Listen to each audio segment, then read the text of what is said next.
The lawyer's office smelled like old leather and disappointment. I sat there, watching my brother Marcus flip through property deeds with that smug smile he'd perfected since childhood, while I stared at the cardboard box in front of me. Rocks. My grandfather had left me a box of rocks, the same grandfather who'd promised me he understood what it felt like to be the forgotten one, the one nobody expected anything from. Marcus got 300 acres of prime farmland. I got geology samples that looked like they'd been picked up from a highway construction site. "Well, Emma," Marcus said, not even trying to hide his amusement, "at least you can use them as paperweights, though I'm not sure what papers you'd need to weigh down at that coffee shop you work at." The lawyer shifted uncomfortably, but said nothing. Nobody ever said anything when Marcus talked to me like that. They just watched, some with pity, others with secondhand embarrassment, as if my existence itself was something to be embarrassed about. I picked up one of the rocks, rough and dark, heavier than it looked. There were about 20 of them, all different sizes, some smooth, others jagged, most of them the kind of dull gray-brown that you'd find anywhere. But this one felt different somehow, almost warm to the touch, with tiny flecks that caught the light in a way that made me think of stars. Grandfather had always been obsessed with his rock collection, spending hours in his study examining them through his magnifying glass, making notes in journals that nobody else could read because his handwriting was so terrible. "Earth to Emma." Marcus snapped his fingers in front of my face. "We're done here. I've got surveyors coming out to the property tomorrow. Big plans for that land. Shopping center, maybe. Or one of those suburban developments with the fake lakes and the houses that all look the same." He stood up, smoothing his expensive suit, the one he'd bought specifically for this meeting, as if he needed to dress for the victory he'd always known was coming. If you're still watching this, if you're one of those people who knows what it's like to be the one everyone overlooks, the one who gets the scraps while others feast, then keep listening. Because sometimes the universe has a sense of humor, and sometimes what looks like nothing turns out to be everything. Hit that subscribe button if you want to hear how a box of rocks changed everything. And comment below if you've ever been the one who got left behind while everyone else moved forward. My name is Emma Chen, and until 6 months ago, I was the family disappointment. Not in a dramatic way, not in a way that anyone would make a movie about, just in that quiet, persistent way that seeps into your bones and makes you believe it yourself. I was 23, working at a coffee shop that my family referred to as that place, living in a studio apartment that was really just a converted garage, and watching my younger brother Marcus become everything our parents had dreamed of. Marcus was 21 and already owned his own marketing firm. He'd started it with money from our parents, of course, but nobody mentioned that part. He drove a Tesla, lived in a downtown loft, and brought a different, beautiful woman to every family gathering. He was sharp and quick and cruel in the way that people mistake for intelligence. Our parents glowed when they talked about him.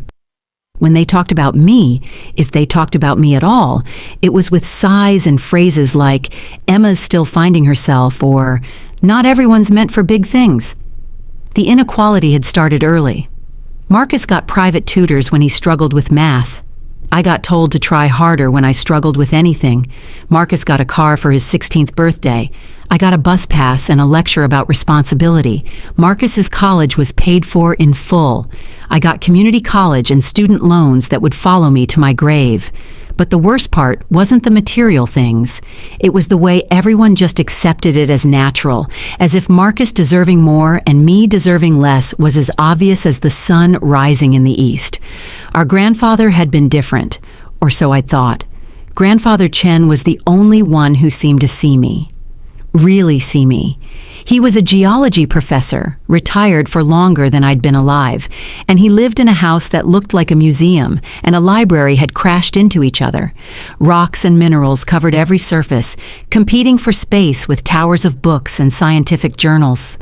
While everyone else was at Marcus's soccer games or debate tournaments, I was with Grandfather, listening to him talk about tectonic plates and mineral formations and the time he'd found a perfectly preserved trilobite in his backyard. "Emma," he'd say, adjusting his thick glasses and pulling out another specimen. "The world thinks it knows what's valuable. Gold, diamonds, things that shine. But sometimes the most precious things look ordinary. Sometimes they're sitting right in front of us, and we don't even know it." He'd hold up some gray rock that looked like nothing special, then crack it open to reveal crystals inside that caught the light like captured rainbows. "Never let them convince you that you're ordinary, my dear. Some of us just take longer to show our true colors." But then grandfather died, and even he, it seemed, had decided Marcus was the one worth investing in.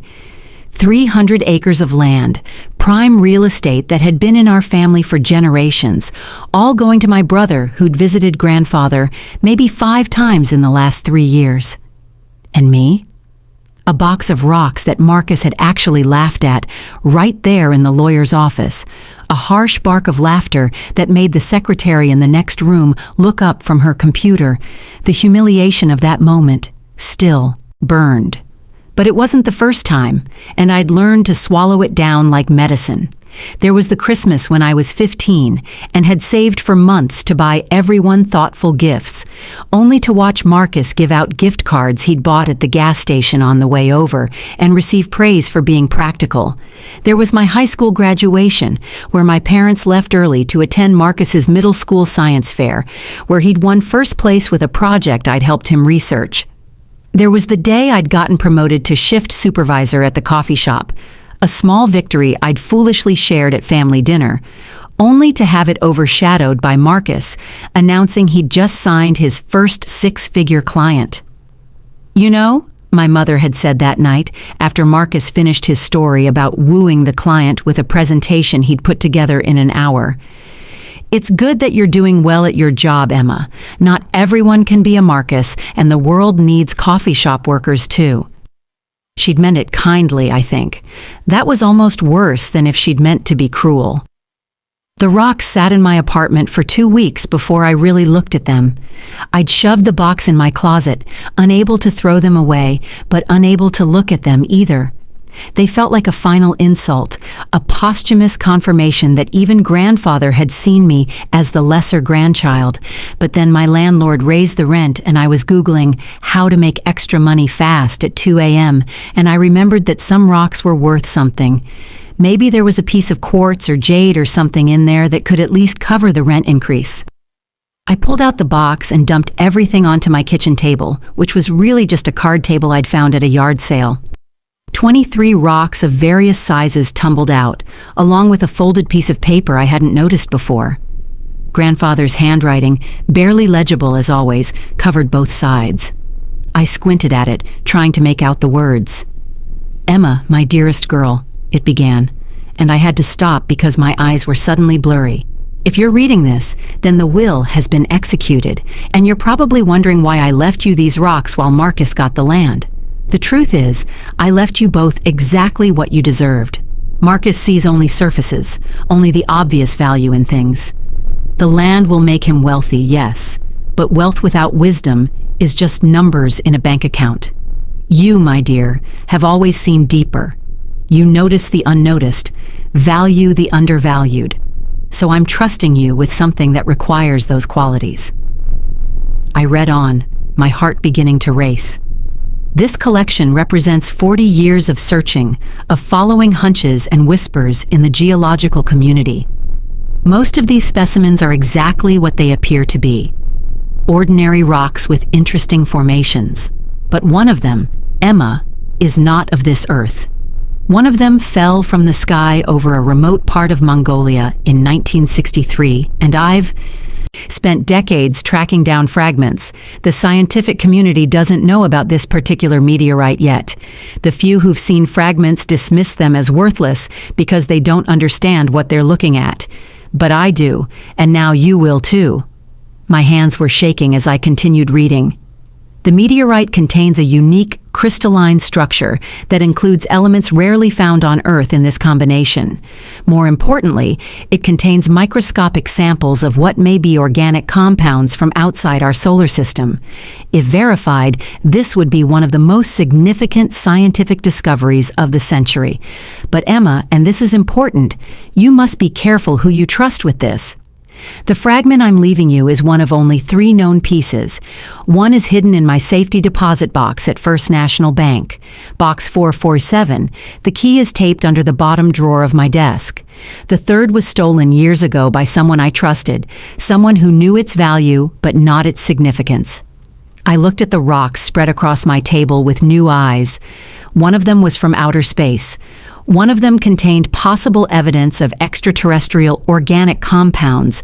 One of them was worth, I couldn't even imagine. But which one?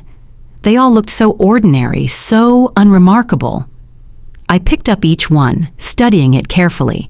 The one I'd held in the lawyer's office, the one with the strange warmth and the flecks that looked like stars. That had to be it. But Grandfather's letter continued. To identify the meteorite, you'll need the black light I left in my study. The meteorite will fluoresce a deep purple blue, unlike anything you've seen. But Emma, please understand, this is about more than money. This is about discovery, about adding to human knowledge. The museums, the universities, they'll all want it. Choose wisely. And whatever you do, don't let Marcus know. He would sell it to the highest bidder without understanding what he was selling. Some things are worth more than money, but money helps too. And you, my overlooked granddaughter, deserve both. I sat there until sunrise, reading and rereading the letter. Part of me wanted to run to Marcus immediately, to show him, to prove that I'd gotten something valuable after all. But Grandfather's warning stopped me. Marcus would find a way to take this too, just like he'd taken everything else. He'd convince our parents that I couldn't handle something this important, that I'd mess it up somehow. They'd believe him because they always believed him. And then he'd sell it to whoever offered the most money, and the scientific value would be lost forever. The next day, I called in sick to work and drove to Grandfather's house. Marcus had already had estate sale people there, putting price tags on everything, but Grandfather's study was untouched. Nobody wanted old scientific equipment and journals full of illegible notes. I found the desk, found the key exactly where he'd said it would be, and I found the black light in a drawer full of magnifying glasses and geological hammers. That night, I waited until my apartment complex was quiet, and I turned off all my lights. I arranged the rocks on my table and switched on the black light. Most of them remained dark. A few showed faint traces of common fluorescence, but one, the one I'd suspected, lit up like it was alive. Deep purple blue, just like Grandfather had said, with veins of light that seemed to pulse and swirl. It was beautiful and alien and absolutely extraordinary. I should have been more careful. I should have known that Marcus had ways of keeping tabs on me, that our parents had probably mentioned my strange behavior after taking a sick day. I should have realized that when you're the family disappointment, any deviation from disappointing is noticed and investigated. But I was too amazed by what I'd found, too overwhelmed by the implications, to think about any of that. The research I did over the next week was intoxicating. Meteorites with organic compounds were rare, but not unheard of. But the specific crystalline structure Grandfather had described, the combination of elements, I couldn't find anything like it in any database. This really was unique. I reached out carefully to a few experts, using anonymous emails and vague descriptions, and the responses were enthusiastic. One professor from MIT said that if what I was describing was real, it would be worth tens of millions to the right institution and priceless to science. I started making plans. I would approach the Smithsonian first, then the Natural History Museum in London. I'd make sure it went somewhere it would be studied, not just displayed. Grandfather would have wanted that.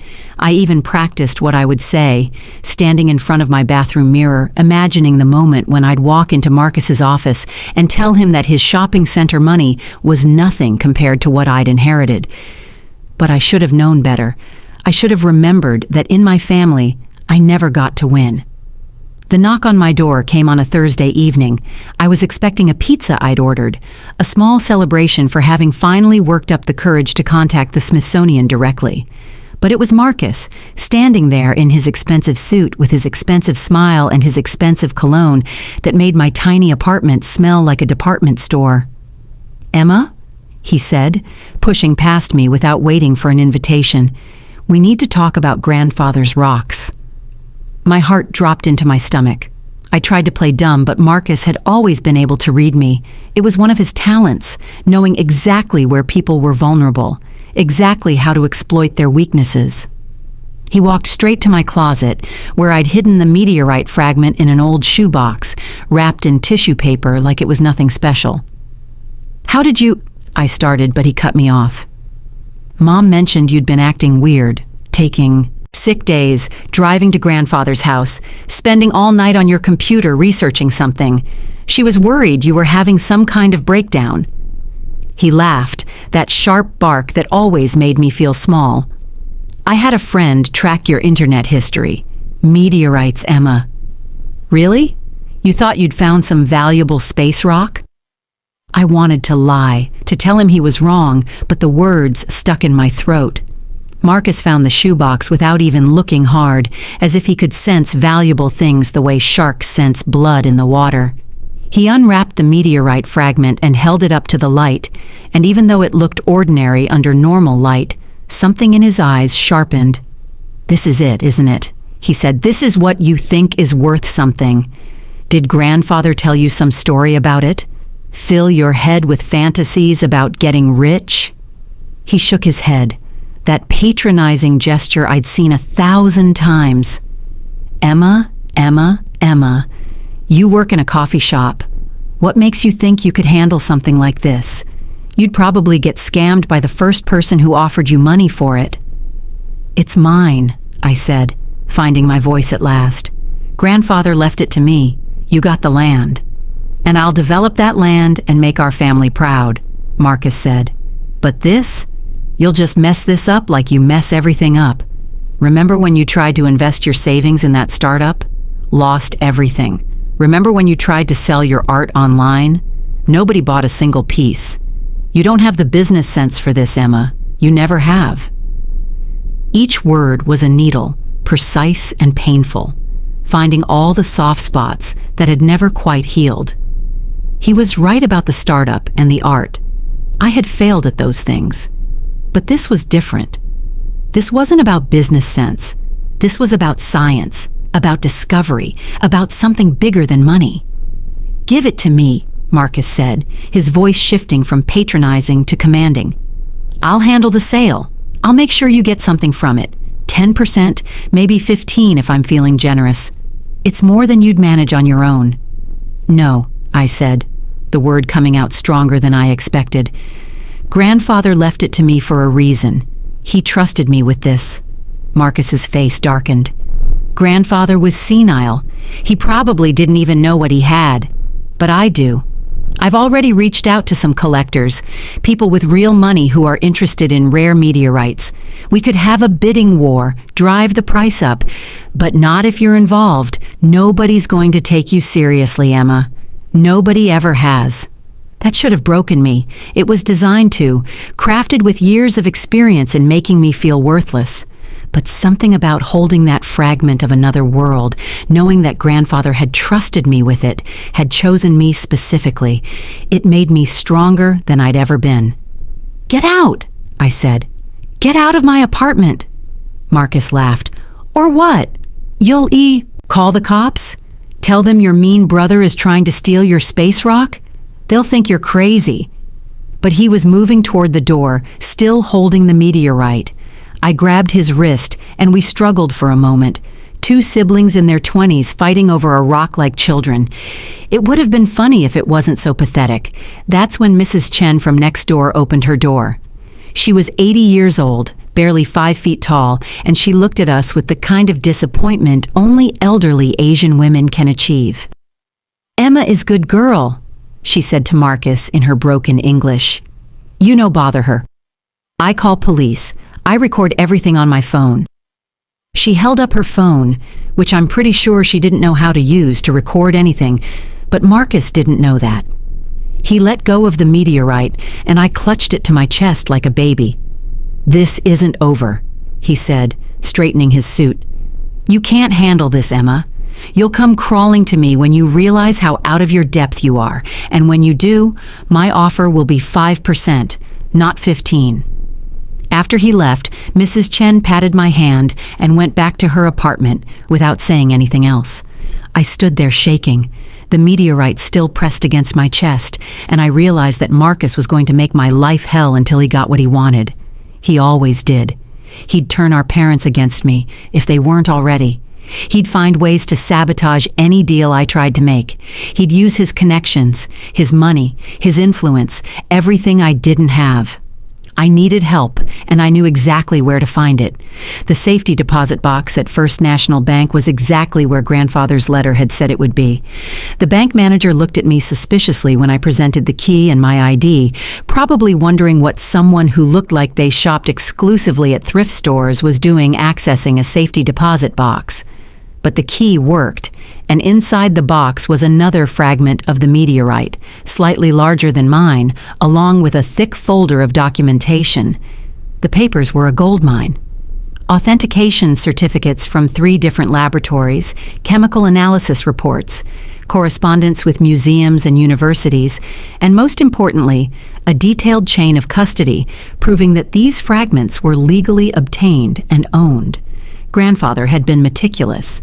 There were even photographs of the original meteorite before it was broken up, and notes about where the 3rd fragment had gone.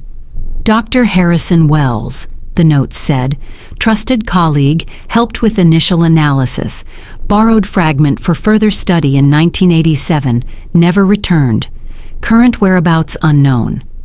But there was more. At the bottom of the folder was a sealed envelope with my name on it. Inside was a letter dated just a month before Grandfather died. "My dearest Emma, if you're reading this, then you found the 2nd fragment and the documentation. You're probably wondering why I didn't just tell you about this while I was alive. The truth is, I needed to know that you would fight for it. Marcus has been given everything his whole life, and it's made him soft in ways he doesn't even realize.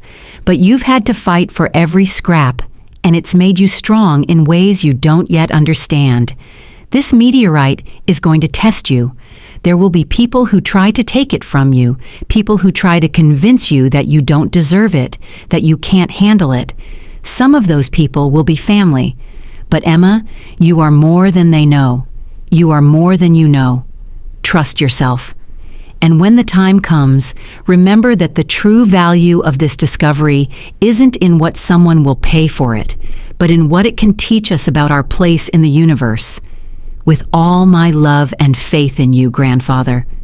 I sat in that little viewing room at the bank and cried.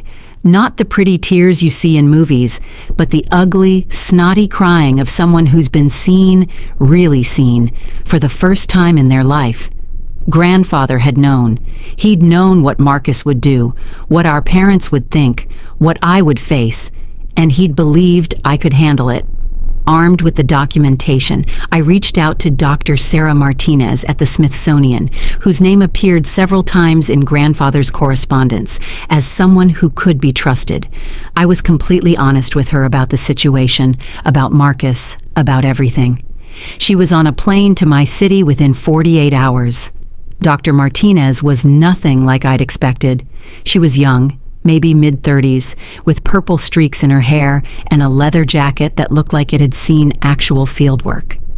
She met me at a coffee shop, not the one where I worked, and her eyes lit up when I showed her the preliminary documentation. "Your grandfather was a legend," she said, scrolling through the papers on her tablet where I'd uploaded them. "He guest lectured at Georgetown when I was in grad school. Brilliant man, but very secretive about his personal collection. We all knew he had something special, but this..." She shook her head in amazement. "This could rewrite our understanding of organic chemistry in space. May I see the fragments?" I'd brought the smaller one, wrapped in so much bubble wrap it looked like a football. Dr. Martinez unwrapped it carefully, professionally, and when she held it up to the light, her hands actually trembled. "It's beautiful," she whispered.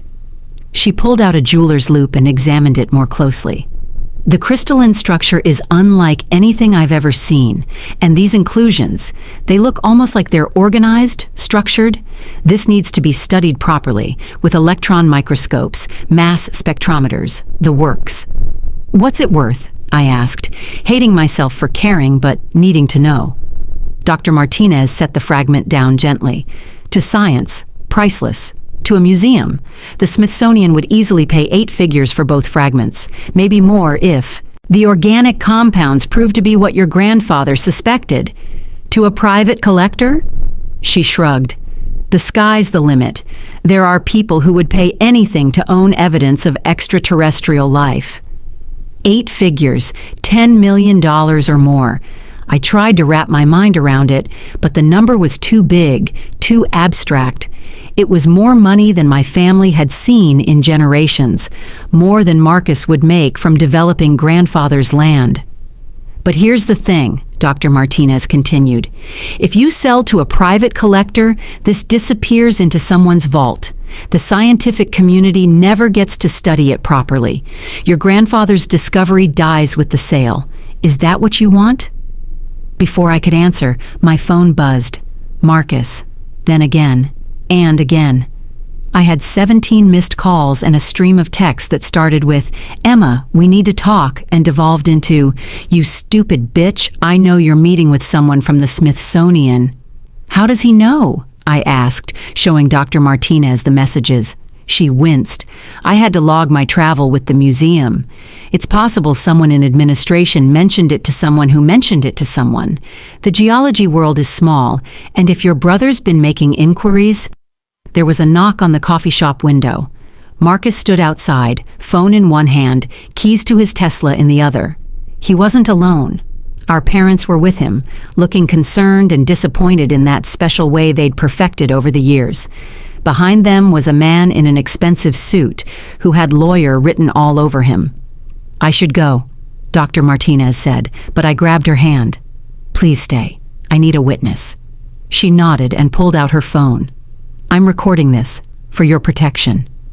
Marcus entered first, his face a mask of false concern. "Emma, there you are.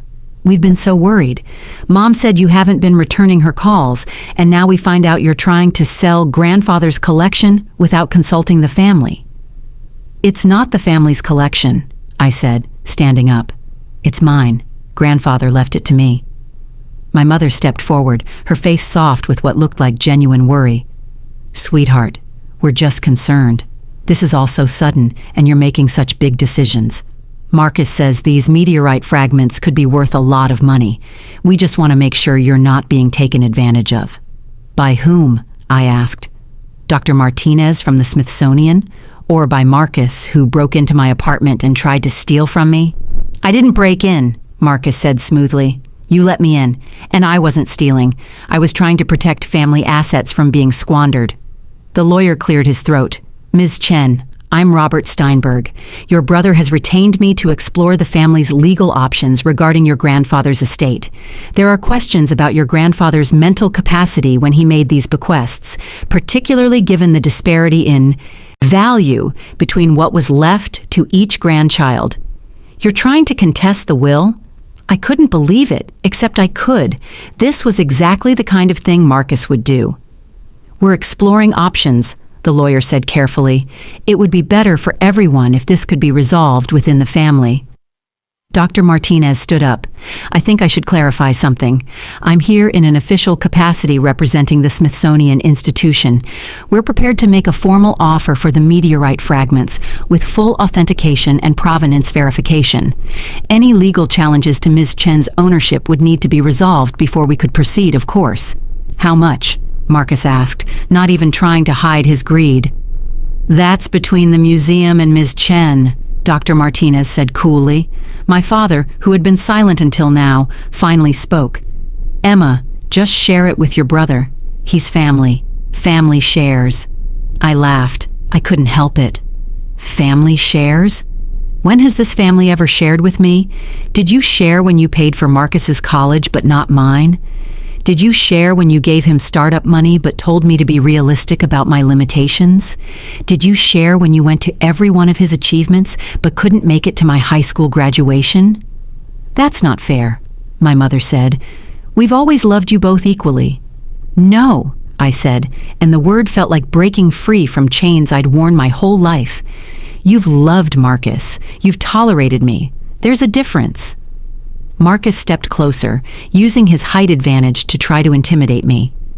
You're being dramatic, as usual. This is why we can't trust you with something this important. You're too emotional, too impulsive. You'll blow this opportunity just like you've blown every other opportunity in your life. What opportunities? I shot back.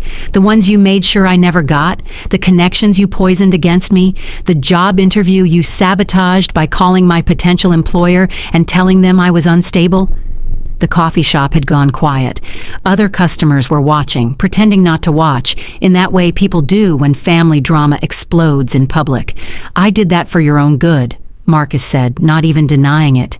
That job was too high pressure for someone like you. Someone like me, I repeated. You mean someone you've spent 23 years making sure never had the chance to be anything else? Dr. Martinez cleared her throat. Perhaps we should continue this conversation somewhere more private. Ms. Chen, the Smithsonian would like to formally invite you to Washington to discuss our offer and to have the fragments properly analyzed in our laboratories. All expenses paid, of course. She's not going anywhere, Marcus said. Not until we resolve this as a family. I'm not a child, I said. You can't control me anymore. No, but I can make your life very difficult, Marcus said, dropping all pretense of concern. I have resources you don't. I have connections you don't. I can tie this up in legal challenges for years. By the time you see a penny from those rocks, you'll be old and gray. Or you can be smart for once in your life and accept my generous offer. 20%. That's more than fair for something you wouldn't even have known about without grandfather's letter. Grandfather's letter that specifically warned me not to tell you about it? I pulled out my phone and showed them the photo I'd taken of the relevant part. He knew what you would do. He knew you'd try to take this from me just like you've taken everything else. My mother gasped. He wrote that? About Marcus? He wrote the truth, I said.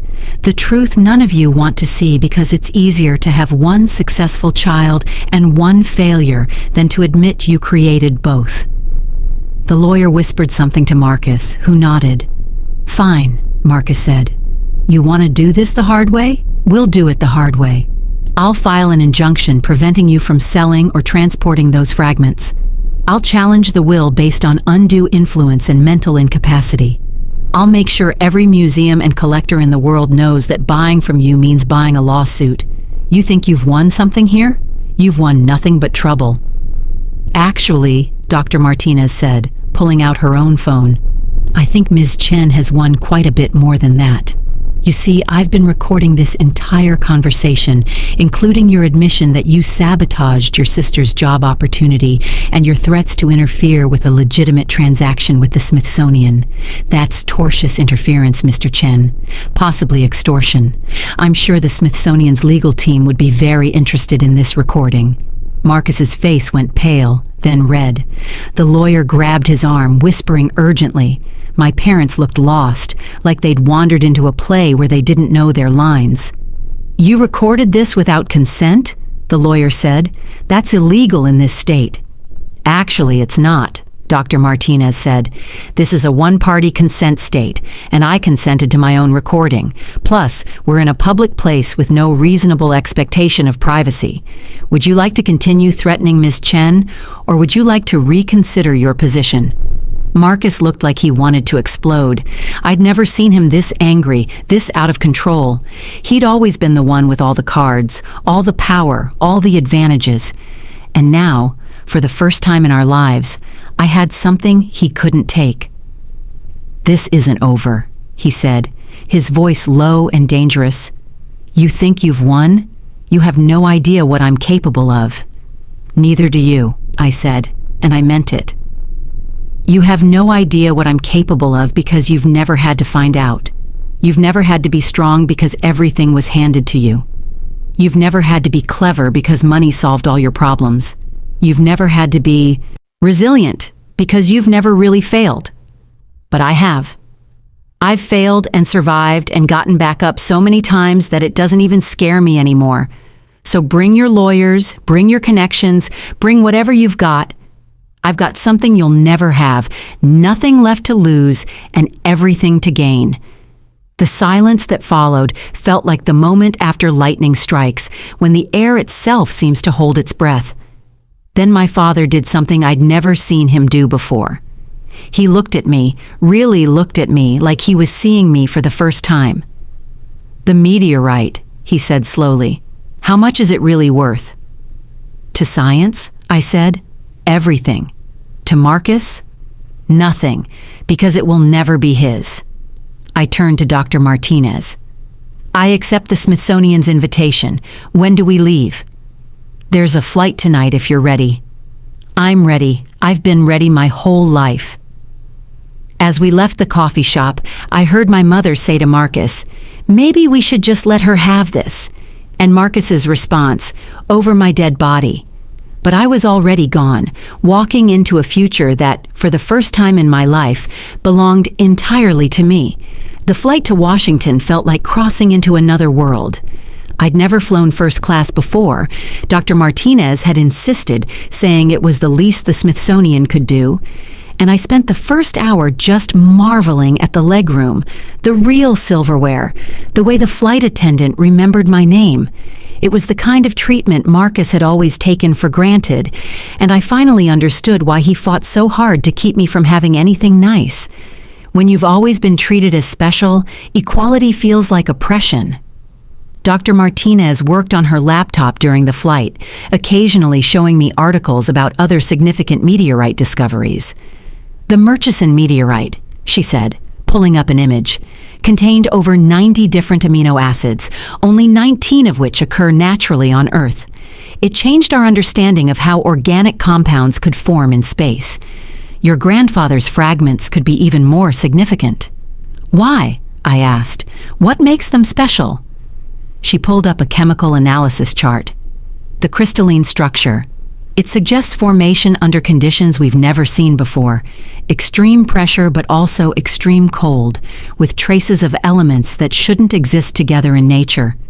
It's like, imagine finding a snowflake made of fire. It shouldn't be possible, but here it is. And the organic compounds?" Her eyes lit up. "That's the really exciting part.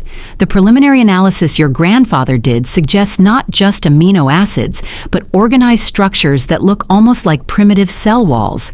If we can confirm that, it would be the first concrete evidence that life, or at least the complex building blocks of life, existed elsewhere in the universe." The weight of that settled over me like a blanket. I was carrying evidence of alien life.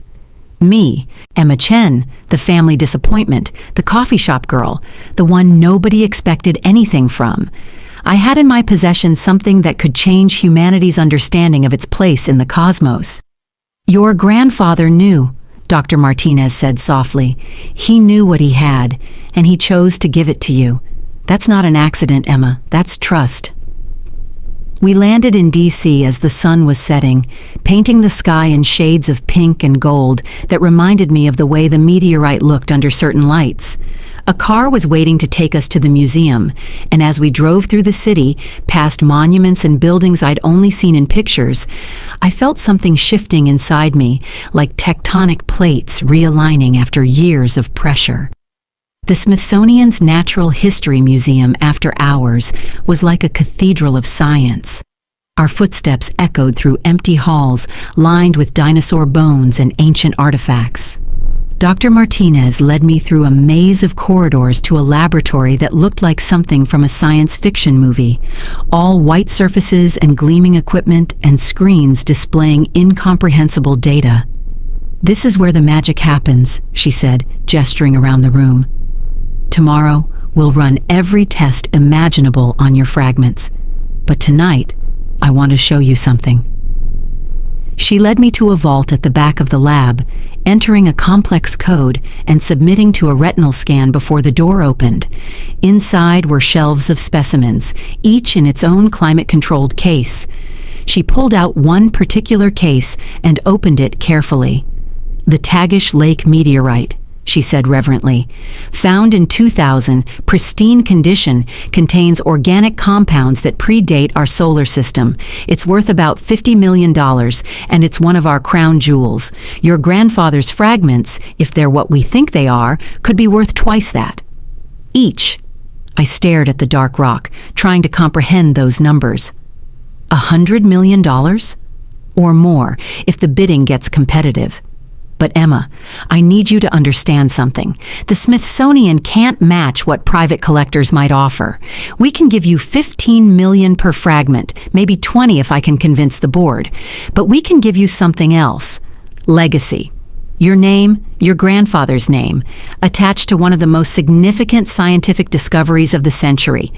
Papers published, lectures given, a permanent place in the history of human knowledge. What's that worth to you?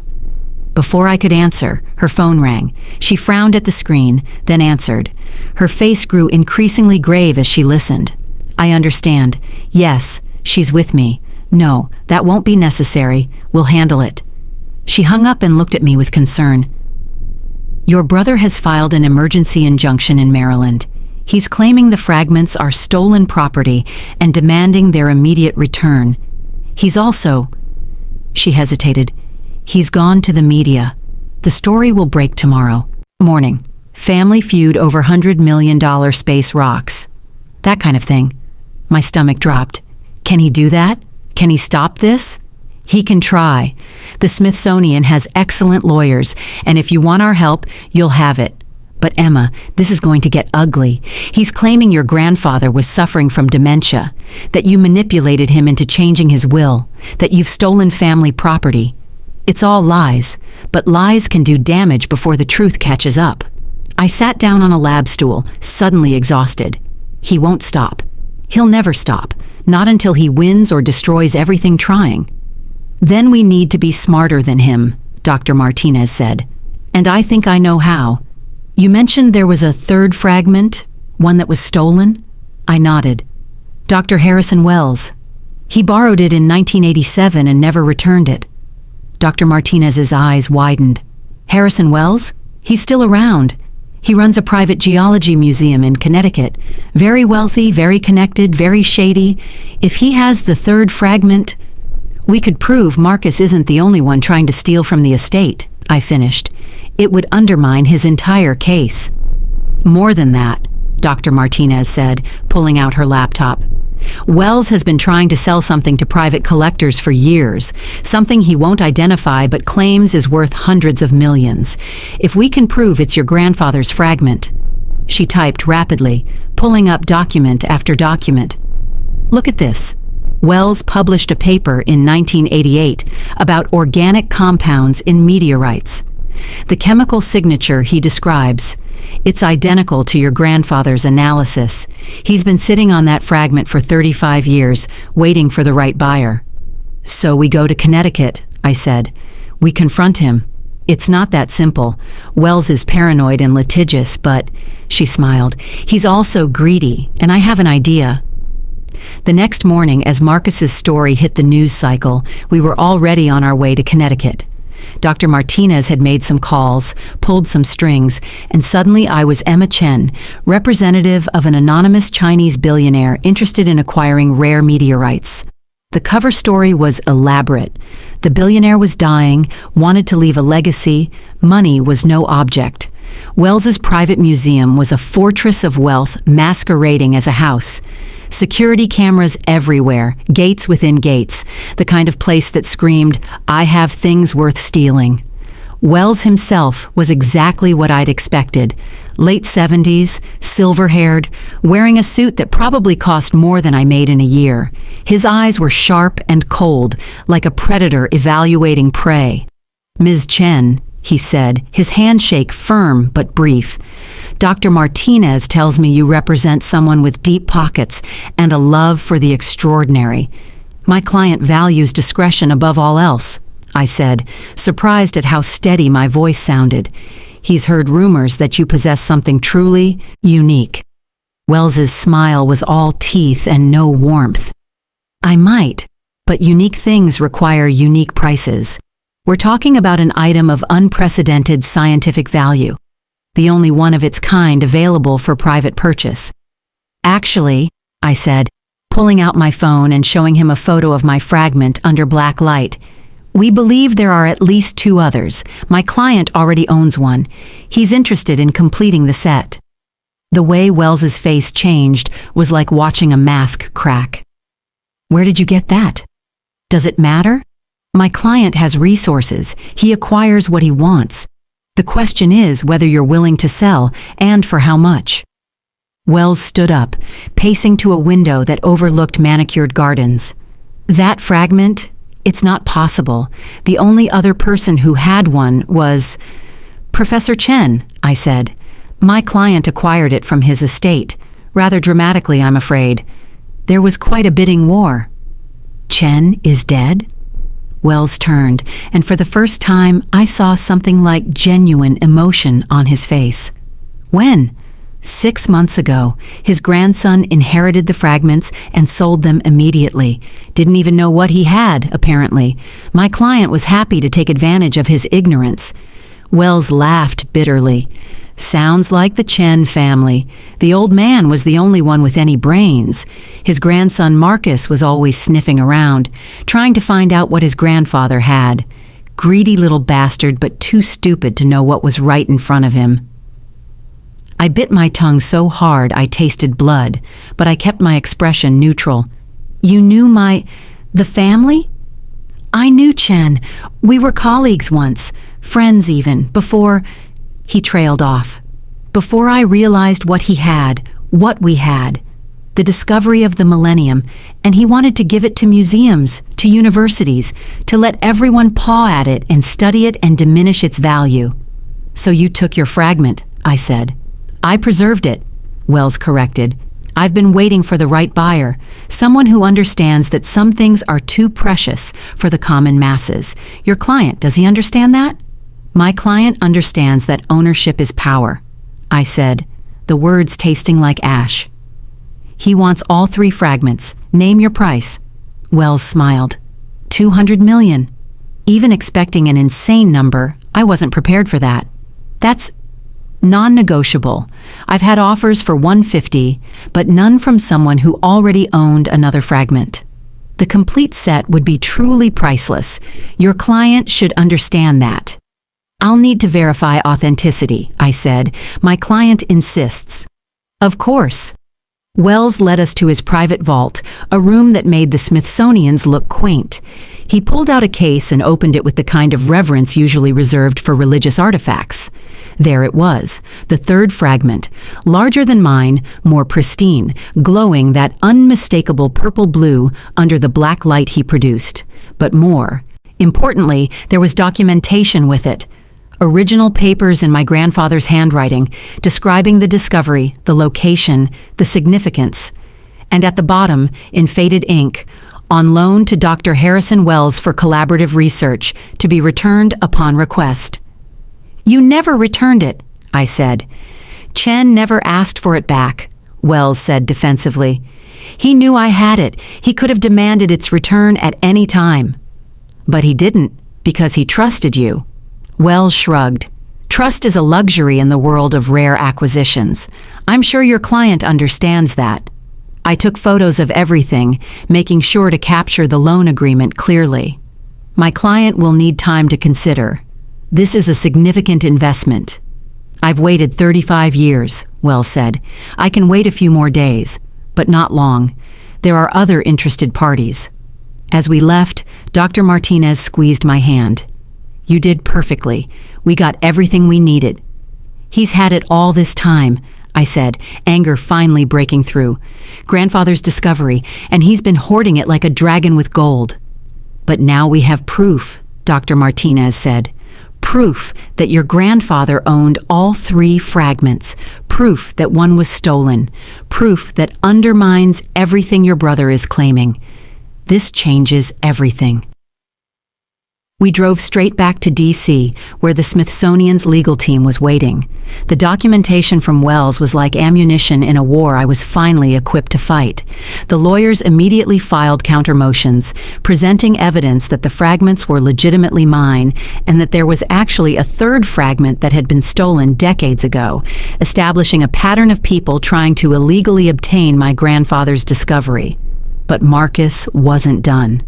That evening, as I sat in my hotel room trying to process everything that had happened, my phone rang. It was my mother. "Emma," she said, and she was crying. "Please, please just talk to your brother. He's not himself. He's obsessed with those rocks. He's liquidating his business, calling in favors, spending money we don't have on lawyers. Your father's worried he's going to destroy everything he's built." "That's his choice," I said, though hearing my mother cry made my chest ache. "But you could stop this. You could share. You could be the bigger person." "I've been the bigger person my whole life," I said. "I've accepted less, expected less, demanded less. I've made myself smaller so Marcus could be bigger. I'm done with that." "So you're going to let your brother destroy himself out of spite?" "I'm going to let Marcus face the consequences of his own choices for the first time in his life. If that destroys him, that's on him, not me." She hung up on me. It was the first time in my life she'd ever hung up on me, and it hurt more than I expected. But not enough to change my mind. The next morning brought a new complication. Wells had gone public, announcing that he possessed one of 3 fragments of the Chen meteorite and that he was opening bidding at $100 million. He claimed to have had it in his collection for decades, implying but not stating that it had been legitimately acquired. The media went insane.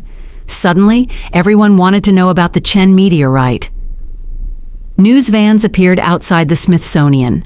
My phone rang nonstop with reporters wanting statements, and somewhere in Maryland, Marcus was probably losing his mind watching his chance at wealth slip away as the world learned about the third fragment. Dr. Martinez found me hiding in a supply closet, overwhelmed by the attention. "We need to make a statement," she said. "Control the narrative before it controls us." "I don't know how to do this," I admitted. "I don't know how to be in the spotlight." "Then don't be Emma the coffee shop girl," she said. "Be Emma the granddaughter of a brilliant scientist. Be Emma the protector of his legacy. Be Emma the woman who's about to change the world's understanding of life in the universe." That afternoon, we held a press conference at the Smithsonian. I wore a suit that Dr. Martinez had helped me pick out, and I stood at a podium in front of more cameras than I'd ever seen.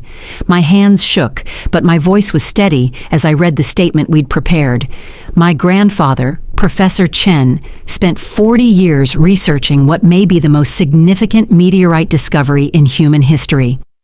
These fragments don't just contain organic compounds, they contain possible evidence of extraterrestrial life. This isn't just about money or family disputes. This is about adding to the sum of human knowledge.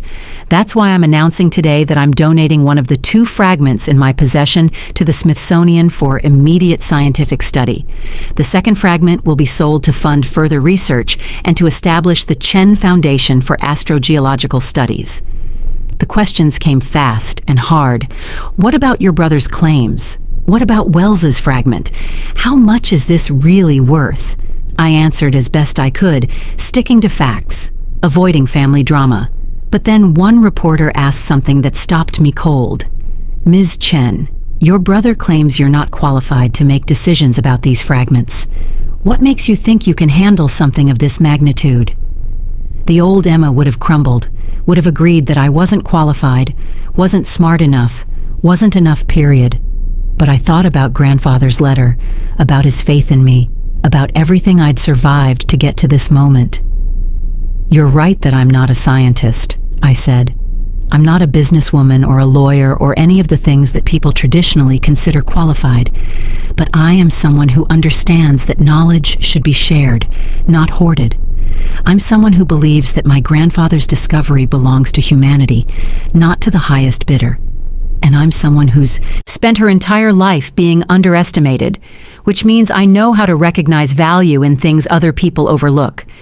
My grandfather didn't leave these fragments to me, despite my lack of traditional qualifications. He left them to me because of it. The room erupted in questions, but Dr. Martinez stepped forward and ended the conference. As we walked away, she smiled. That was perfect. You just changed the conversation from a family feud to a story about scientific discovery and democratic values. Wells is going to look like a villain for trying to sell to private collectors, and your brother, well, he's going to look like exactly what he is. That evening, Marcus called. I almost didn't answer, but something made me pick up. "You clever bitch," he said, but there was something different in his voice. Not just anger, but maybe, possibly, a hint of respect. "You outplayed me. It was never a game to me, Marcus. That's what you never understood. The fragment you're selling," he said.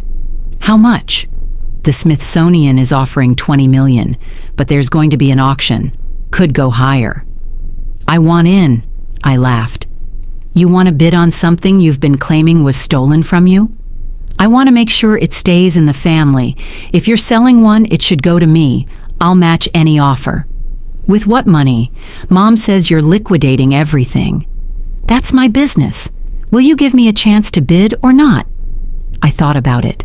Part of me wanted to say no, to shut him out completely, but another part, the part that still remembered when we were kids, and he would sometimes, rarely, let me play with his toys, wanted to leave the door open just a crack. "It's an open auction," I said. "You can bid like anyone else.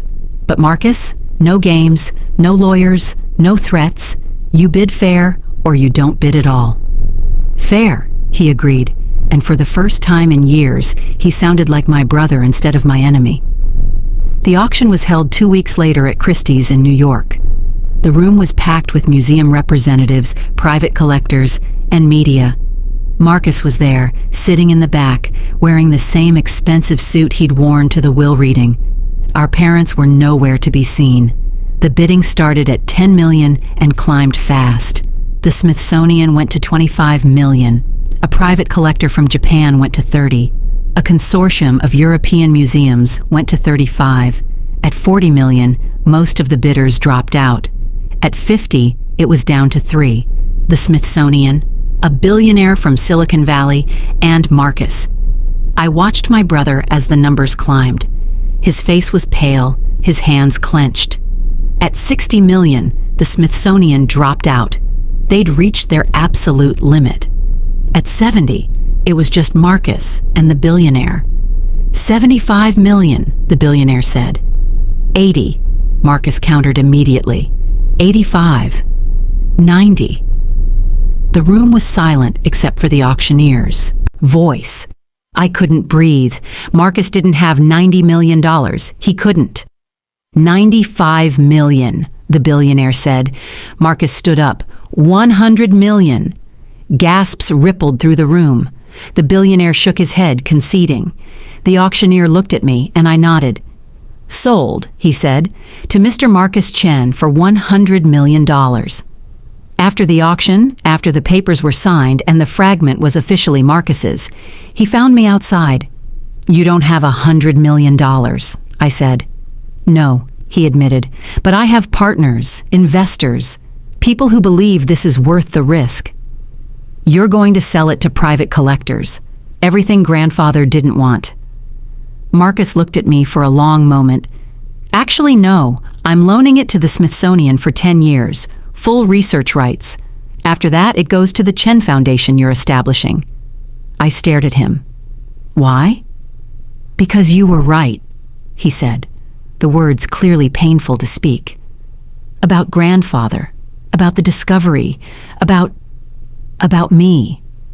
I've spent so long being the golden child that I forgot gold is just a soft metal that only has value because people agree it does.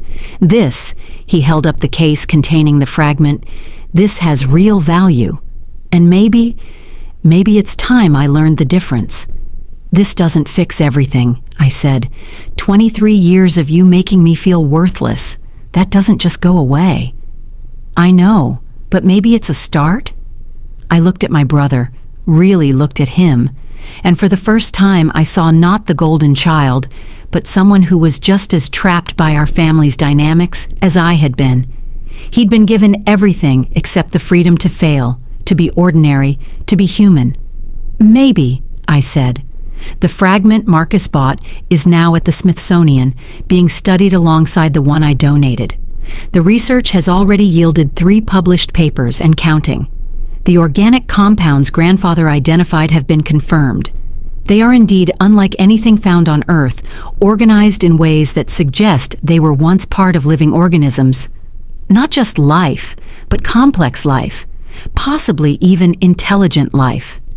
Wells's fragment was eventually seized by the FBI after the Smithsonian's lawyers proved it was stolen property. It too is now being studied, completing grandfather's collection in the way he would have wanted.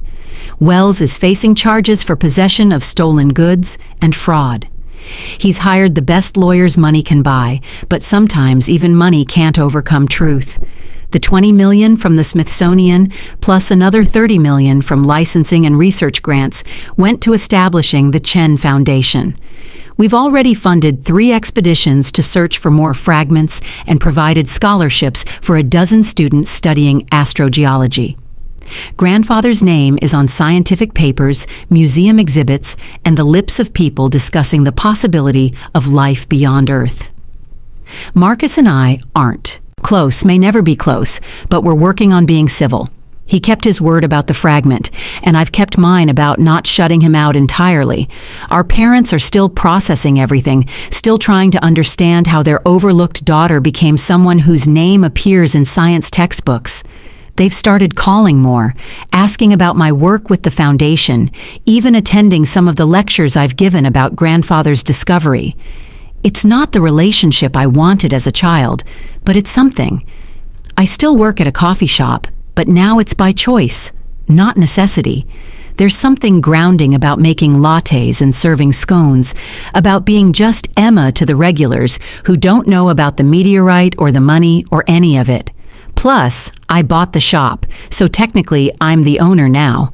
I gave everyone raises and health insurance, and we close on Sundays because life's too short to work 7 days a week. Dr. Martinez and I have become close friends. She says I have a natural instinct for science communication, for making complex ideas accessible to everyone. She's convinced me to go back to school, to get the education I always wanted but never thought I deserved. At 24, I'm finally a college student, studying geology and astronomy and all the things grandfather used to talk about. But the best part, the part that would have made grandfather smile, happened just last week. A little girl, maybe 7 years old, came into the museum with her class. She stood in front of the meteorite display for the entire visit, reading every word of the explanation, staring at the fragments like they contained all the secrets of the universe, which, in a way, they do. Her teacher tried to move her along, but she wouldn't budge. "It says Emma Chen discovered these," she said, pointing at the placard. "Is she a scientist?" "She's more than that," I said, stepping out from behind a display where I'd been observing. "She's someone who protected something important until the world was ready to understand it." The little girl looked at me with wide eyes. "Are you her? Are you Emma Chen?" "I am." "Were you scared when everyone said you couldn't do it?" I knelt down to her level, terrified. But being scared doesn't mean you can't do something. Sometimes it just means what you're doing is important enough to be scary. She nodded solemnly, then pulled a small notebook from her pocket. "Can you sign this? I want to be like you when I grow up." As I signed her notebook, I thought about grandfather, about the box of rocks everyone thought was worthless, about Marcus getting the land that had made him wealthy but not wise, about my parents slowly learning to see me, about Wells hoarding treasure in his fortress of greed, about Dr. Martinez taking a chance on a nobody from nowhere. I thought about how sometimes the universe hides its greatest gifts in the plainest packages, waiting for someone who knows how to see beyond surfaces. Someone who's been overlooked and underestimated and told they're nothing special so many times that they learn to recognize value in unexpected places. The little girl clutched her notebook and ran back to her class, but not before turning and waving. I waved back, then touched the glass case containing grandfather's meteorite, our meteorite, Earth's meteorite. A message from the cosmos that we're not alone, that life finds a way even in the cold darkness of space, that sometimes what looks like nothing is actually everything. Thank you, I whispered to grandfather, to the universe, to whatever confluence of events had led to this moment. Thank you for trusting me with this. And somewhere, in whatever exists beyond this life, I like to think grandfather smiled. The land Marcus inherited from the will, he never developed it. After everything that happened with the meteorite, after seeing what grandfather's real legacy was, he couldn't bring himself to turn those 300 acres into a shopping center. Instead, he donated it to the state as a nature preserve. The Chen Nature Reserve now hosts school field trips where kids learn about geology, astronomy, and the importance of preserving natural spaces for future discoveries. It's what grandfather would have wanted, Marcus told me the day he signed the papers. He spent so much time on that land, collecting samples, studying the earth. Maybe there are more meteorites there. Maybe there are other treasures waiting to be found by someone who knows how to look. It was the first time I'd ever heard Marcus acknowledge that there might be different ways of seeing value, different kinds of intelligence, different paths to success. He's still Marcus, still driven, still ambitious, still sometimes cruel without meaning to be. But he's learning slowly that being given everything doesn't mean you have everything, and that sometimes the best gifts come in packages you don't recognize. Our parents have started family dinners again. They're awkward affairs, full of long silences and careful conversations, but we're trying. Last week, my mother asked me to explain the scientific significance of the meteorite, and she actually listened to the answer. My father has started reading books about space, about geology, about all the things I'm studying. He doesn't understand most of it, but he's trying, and that effort means more than any apology could. We didn't see you, my mother said last month, apropos of nothing, as we stood in the museum looking at the meteorite display. We had this idea of what success looked like, what our children should be, and we couldn't see past it. Marcus fit the mold, so we poured everything into him. You didn't, so we just didn't know what to do with you. I know, I said. We were wrong. I know that too. Can you forgive us? I thought about it for a long time. I'm working on it. But forgiveness isn't a switch you flip. It's a process, like erosion, wearing away at the hurt a little at a time until something new can grow. She nodded, tears in her eyes, and we stood there together, looking at a rock from outer space that had traveled billions of miles and millions of years to teach us all something about value, about legacy, about the importance of seeing beyond the surface. The Chen Foundation has grown beyond what I ever imagined. We're funding research into extremophiles, organisms that live in conditions that should be impossible. We're supporting young scientists who come from backgrounds like mine, people who've been told they don't belong in academia, that they're not smart enough or rich enough or connected enough. We're proving that discovery doesn't belong only to the elite, that sometimes the most important insights come from people who've had to fight for every scrap of knowledge they've gained.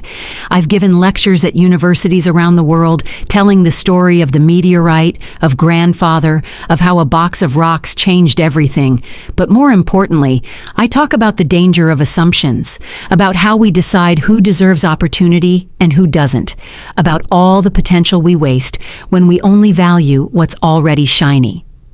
After one lecture at MIT, a young woman came up to me, crying. "My family thinks I'm wasting my time studying astronomy," she said. "They want me to be a doctor or a lawyer, something practical. But the stars, I can't explain it. But they call to me." The stars called to my grandfather too, I told her.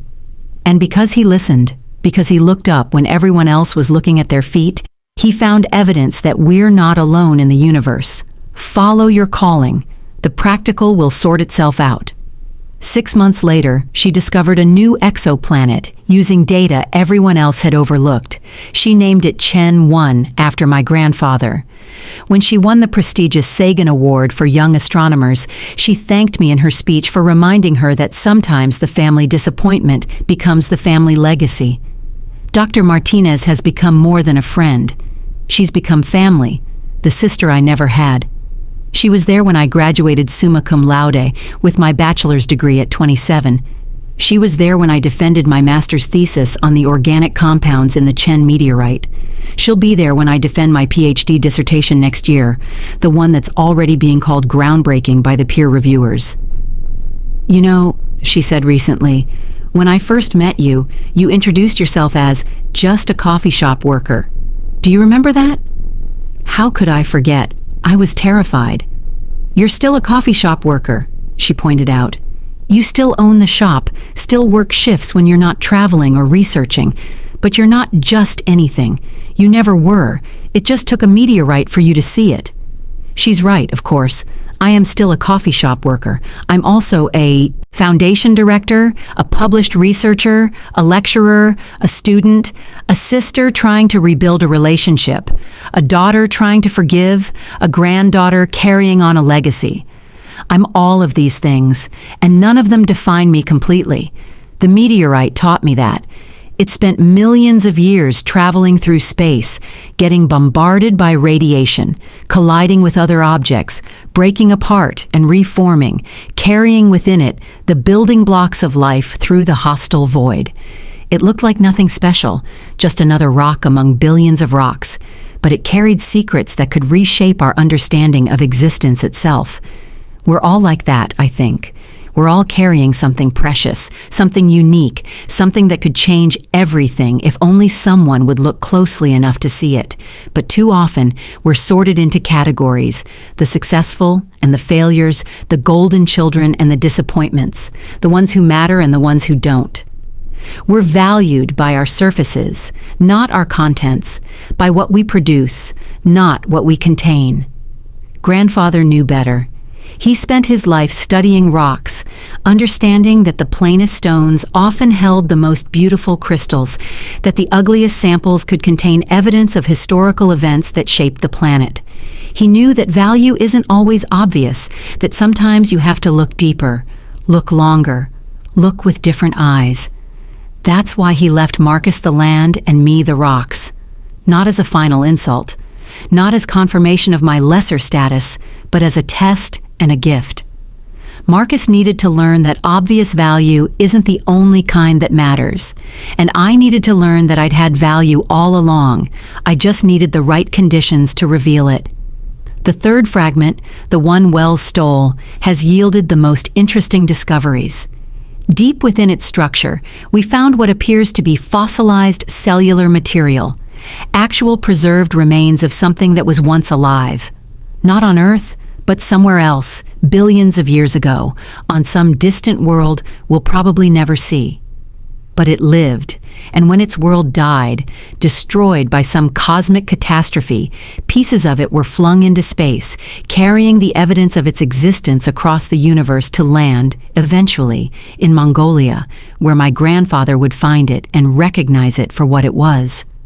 Life reaching out across space and time to say, I existed, I mattered, remember me. Isn't that what we all want? To matter, to be remembered, to leave something behind that says we were here? Marcus thought he'd find that in money and success. My parents thought they'd find it in their children's achievements. Wells thought he'd find it in possession and control. But grandfather knew better. He knew that we find meaning not in what we take, but in what we give, not in what we hoard, but in what we share, not in being seen as special, but in helping others see that they're special too. I still have dreams. Sometimes where I'm back in that lawyer's office watching Marcus flip through property deeds while I stare at a box of rocks. But in the dreams, I'm not ashamed or disappointed.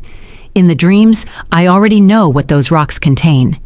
In the dreams, I smile, because I know that sometimes the universe's greatest gifts come disguised as its smallest mercies. The coffee shop is thriving. We've become something of a pilgrimage site for astronomy students and rock collectors, all wanting to have coffee made by the meteorite woman. I've hired more staff, all of them people who were told they weren't enough in some way. Too old to start over, too young to be taken seriously, too different to fit in. We're a collection of misfits and overlooked gems, and we make the best coffee in the city. Marcus stops by sometimes, usually early in the morning before the rush. He orders the same thing every time, a simple black coffee, and we sit together in comfortable silence. We don't talk about the past much, but sometimes he'll mention something about the foundation or ask about my research, and I can see him trying to understand this version of his sister, the one who was always there, but whom he never really saw. "Do you ever wonder," he asked once, "what would have happened if Grandfather had just told us about the meteorite while he was alive?" "You would have taken it," I said, not accusingly, just honestly. "You would have convinced everyone that you deserved it, that you could handle it better, and they would have believed you because they always did. And it would have been sold to the highest bidder years ago, probably sitting in some private vault, its secrets never discovered." He nodded slowly. "You're right. I would have. I wouldn't have meant to waste it, but I would have. Because I didn't understand that some things are worth more than their price tag. And I wouldn't have fought for it," I added, "because I didn't believe I deserved to. I would have let you take it, like I let you take everything else, because I believed what everyone told me about my place in the world." "Grandfather was smarter than all of us," Marcus said. "He was, but we're learning. And we are learning, all of us, slowly and sometimes painfully. My parents are learning to see both their children as they really are, not as they assumed we should be.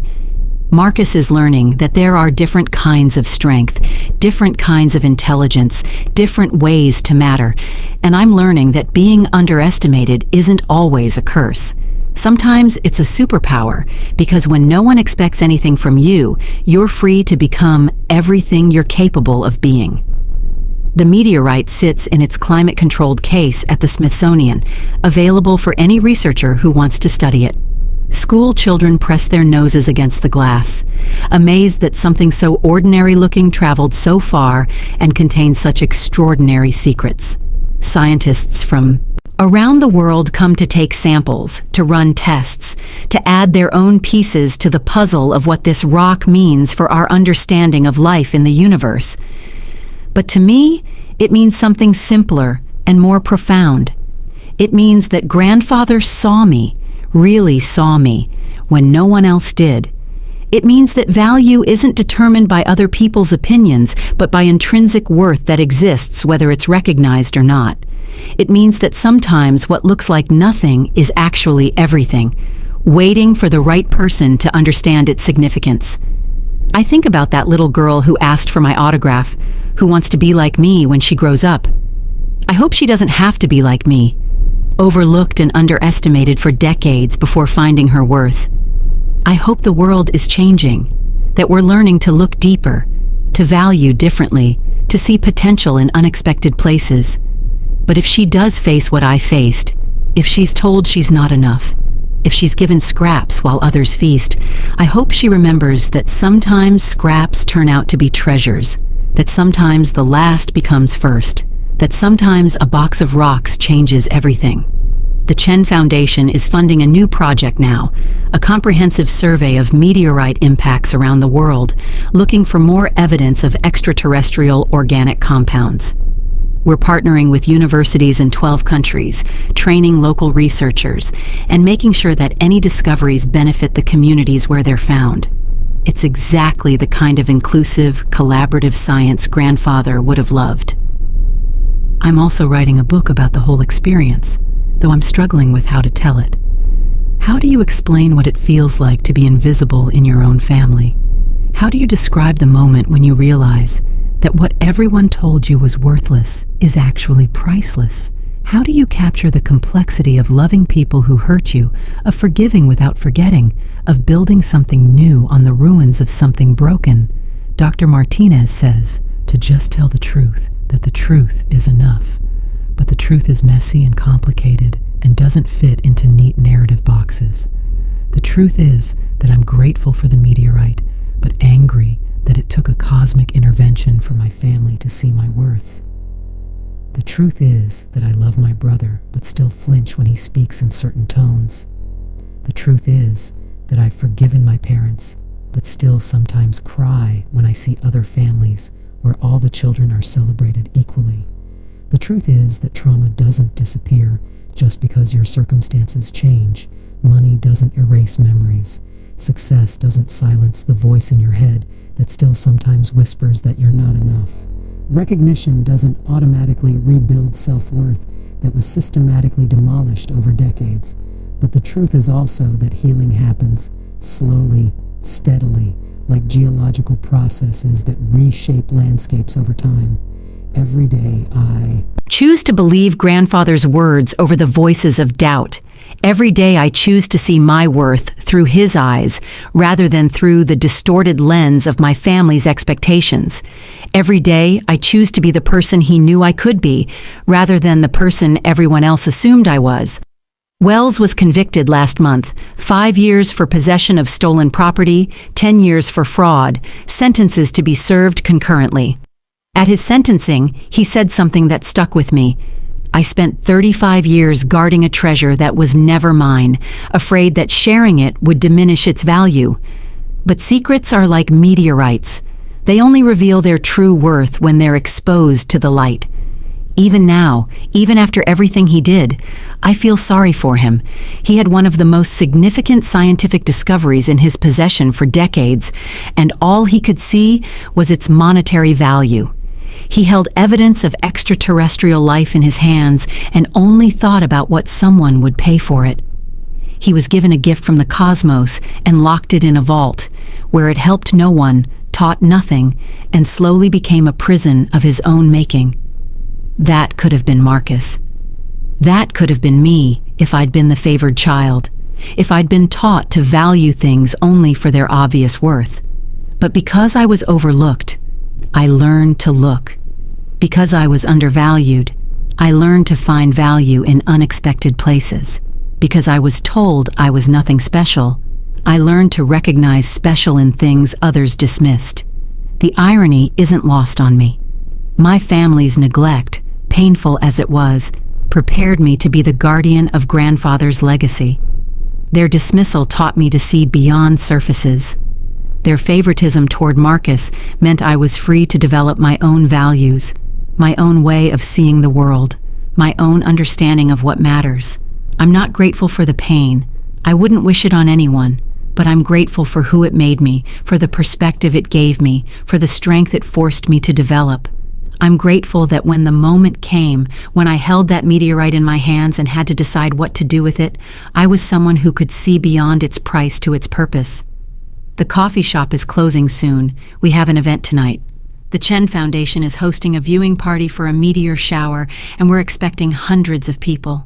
Families with children who dream of space, students who see the stars as their future, elderly people who remember when the moon landing made everything seem possible. We'll serve coffee and hot chocolate, and local astronomers will set up telescopes, and everyone will look up at the sky and remember that we're all made of stardust, that we're all connected to something larger than ourselves. Marcus will be there with his new girlfriend, a teacher who seems to genuinely like him rather than his money. My parents will be there, still awkward but trying, wearing the matching Chen Foundation t-shirts I gave them, with something approaching pride. Dr. Martinez will be there with her wife and their newly adopted daughter, who's already announced she wants to be a space scientist like Auntie Emma. And I'll be there, the former family disappointment, the coffee shop girl who inherited rocks, the woman who found her worth in something everyone else overlooked. I'll stand under the stars that grandfather taught me to love, surrounded by people who've learned to see me for who I really am, and I'll watch pieces of space burn bright as they enter our atmosphere, cosmic messengers reminding us that even in falling, even in burning, even in breaking apart, there is beauty and purpose and the possibility of discovery. Someone will probably ask me to tell the story of the meteorite again, and I will, because it's a story worth telling. But more than that, I'll tell them what grandfather told me, what the meteorite taught me, what this whole journey has proven. That value isn't always obvious, that the most precious things often come in the plainest packages, that sometimes what looks like nothing is actually everything, waiting for someone with the right eyes to see it. And if there's a child there who feels overlooked, who's been told they're not special, who watches their siblings get more while they get less, I'll make sure they know that their time is coming, that the universe has a way of balancing scales, even if it takes longer than we'd like.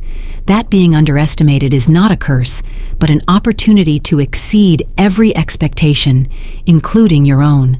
The meteorite changed my life, but not in the way anyone expected. Yes, it made me wealthy, but more importantly, it made me visible. Yes, it proved my worth to my family, but more importantly, it proved my worth to myself. Yes, it revealed secrets about life in the universe, but more importantly, it revealed that everyone has hidden depths, untapped potential, undiscovered value. We are all meteorites, traveling through space and time, carrying within us the elements of distant stars, the possibility of life, the seeds of discovery. Some of us shine obviously, like gold in sunlight, but others require different light, special conditions, careful observation to reveal our true nature. We are not less valuable for being harder to see. If anything, we are more precious for requiring someone to look deeper, to work harder, to value what others overlook. Grandfather knew this. He spent his life studying rocks, understanding that the Earth's history, its secrets, its treasures, were hidden in things that looked like nothing special. He found beauty in the ordinary, significance in the mundane, miracles in the overlooked, and in the end, he made sure his most important discovery went to the grandchild who'd inherited not his land or his money, but his way of seeing the world. The meteor shower is starting. I can see the first streaks of light across the sky, fragments of some distant world burning. Bright as they enter our atmosphere. Most of them will burn up completely, leaving nothing but light and memory. But a few, a precious few, will survive the journey and land somewhere on Earth, carrying their secrets with them, waiting for someone to find them, to recognize them, to understand their value. Somewhere out there, there's another overlooked person about to discover their worth. Another family disappointment about to become a family legacy. Another box of rocks about to change everything. And somewhere, in whatever exists beyond this life, grandfather is smiling, knowing that his greatest discovery wasn't the meteorite itself, but the granddaughter who would know what to do with it. The stars are calling, the coffee is brewing, the future is bright with the light of distant suns, and I, Emma Chen, once the forgotten grandchild, now the keeper of cosmic secrets, am exactly where I'm supposed to be.